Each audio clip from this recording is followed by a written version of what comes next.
अधिक मास के प्रथम दिन दम्बोला में श्रीमद् भागवत कथा का शुभारंभ। भक्तिमय माहौल में निकली भव्य शोभा यात्रा, श्रद्धालुओं में दिखा उत्साह।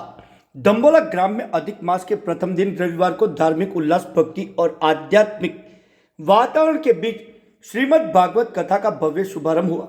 गांव के समस्त ग्रामवासियों के सहयोग से आयोजित इस धार्मिक आयोजन में सुबह से ही श्रद्धालुओं की भारी भीड़ उमड़ पड़ी।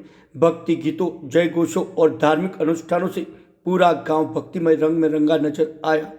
कार्यक्रम की शुरुआत प्रातः 7 बजे कथा के मुख्य यजमान दुष्यंत कुमार मोहनलाल पंड्या के निवास से हुई। यहां से कथावाचक शास्त्री हार्दिक कुमार पंड्या को लेने के लिए श्रद्धालुओं का दल महादेव कॉलोनी के लिए रवाना हुआ। श्रद्धालुओं ने पूरे उत्साह के साथ भक्ति गीत गाते हुए शास्त्री जी का स्वागत किया। प्रातः 7:45 बजे शास्त्री हार्दिक कुमार पंड्या के साथ वापसी के बाद मुख्य यजमान के निवास पर श्रीमद् भागवत की पोथियों का वैदिक मंत्रोच्चार के साथ विधिवत पूजन किया गया। इसके बाद सुबह 8 बजे भव्य शोभा यात्रा निकाली गई। शोभा यात्रा में महिलाएं सिर पर पोथी धारण किए हुए चल रही थी। वहीं युवा और बच्चे भक्ति गीतों पर नाचते गाते नजर आए। गांव के प्रमुख मार्गों से गुजरती शोभा यात्रा का जगह जगह पुष्प वर्षा कर स्वागत किया गया। करीब सुबह 9:30 बजे शोभा यात्रा कथा स्थल लक्ष्मीनारायण वाटिका पहुंची, जहां विधिवत पूजा अर्चना के बाद शास्त्री हार्दिक कुमार पंड्या ने व्यासपीठ ग्रहण कर श्रीमद् भागवत कथा का शुभारंभ किया। कथा पांडाल में बड़ी संख्या में श्रद्धालु उपस्थित रहे और पूरे श्रद्धा भाव से कथा श्रवण किया। अपने प्रवचन में शास्त्री हार्दिक कुमार पंड्या ने कहा कि सत्संग और कथा का लाभ वही व्यक्ति प्राप्त कर सकता है जिसके भीतर सच्ची श्रद्धा और भक्ति हो। उन्होंने कहा कि केवल दिखावे की भक्ति करने से ईश्वर की प्राप्ति संभव नहीं है, बल्कि मनुष्य को सच्चे मन और निर्मल हृदय से प्रभु का स्मरण करना चाहिए। उन्होंने कहा कि भगवान मनुष्य को जीवन में सुख और दुख दोनों देते हैं ताकि वह कभी अभिमान में न डूबे। दुख मनुष्य को जीवन की वास्तविकता का बोध कराते हैं और उसे ईश्वर के अधिक निकट ले जाते हैं। शास्त्री जी ने श्रीमद् भागवत, श्रीमद् भगवद गीता और रामायण जैसे धार्मिक ग्रंथों के अध्ययन को मानव जीवन के लिए अत्यंत आवश्यक बताते हुए कहा कि ये ग्रंथ मनुष्य को धर्म, कर्म और संस्कारों का मार्ग दिखाते हैं। उन्होंने कहा कि इन ग्रंथों का अध्ययन न केवल इस लोक को सुधारता है, बल्कि परलोक को भी श्रेष्ठ बनाता है।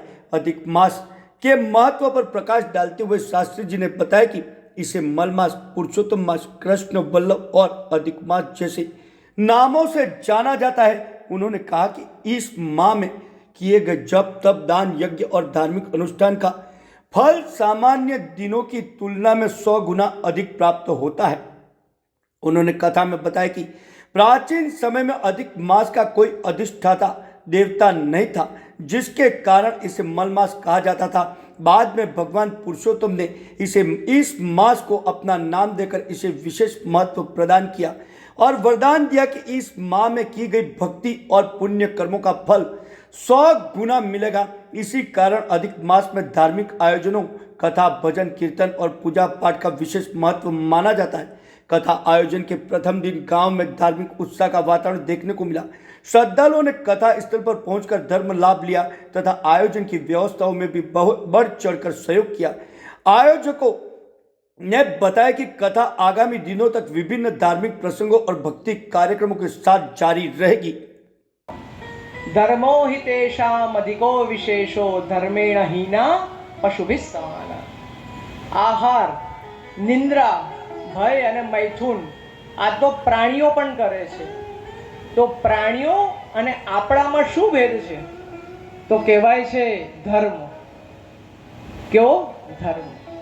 આપણા બધા પાસે ધર્મ છે અને જેની પાસે ધર્મ છે એની પાસે કૃષ્ણ છે અને જેની પાસે કૃષ્ણ છે એનો જ વિજય છે। તો ખૂબ જ આનંદની વાત છે। અધિક મહિનામાં આ કથા આપણે શ્રવણ કરી રહ્યા છે। અધિક મહિનાના 3 નામ છે। કેટલા નામ છે? 3 નામ છે। એક નામ છે મળ માસ। શું કહેવાય? મળ માસ। એક નામ છે અધિક માસ અને ત્રીજો પુરુષોત્તમ માસ। આપણા શાસ્ત્રમાં બૃહદ નારદીય ઉપનિષદમાં પણ આનું અલગ નામ છે જે તમને નથી ખબર। બૃહદ નારદીય ઉપનિષદમાં આ મહિનાનું શું નામ છે ખબર છે? કૃષ્ણ વલ્લભે માસે. કયો માસ છે? કૃષ્ણ વલ્લભ માસ. આ અધિક મહિનાનું વ્રત ખાલી ભૂતલ પર જ નથી થતું. અધિક મહિનાનું વ્રત બ્રહ્મલોકમાં બ્રહ્મદેવ પણ કરે છે, કૈલાસમાં માં પાર્વતી પણ કરે છે, અને ભૂતલ પર આપણે બધા પણ અધિક મહિનાનું વ્રત કરીએ છીએ. વ્રત એટલે શું? કંઈક નિયમ.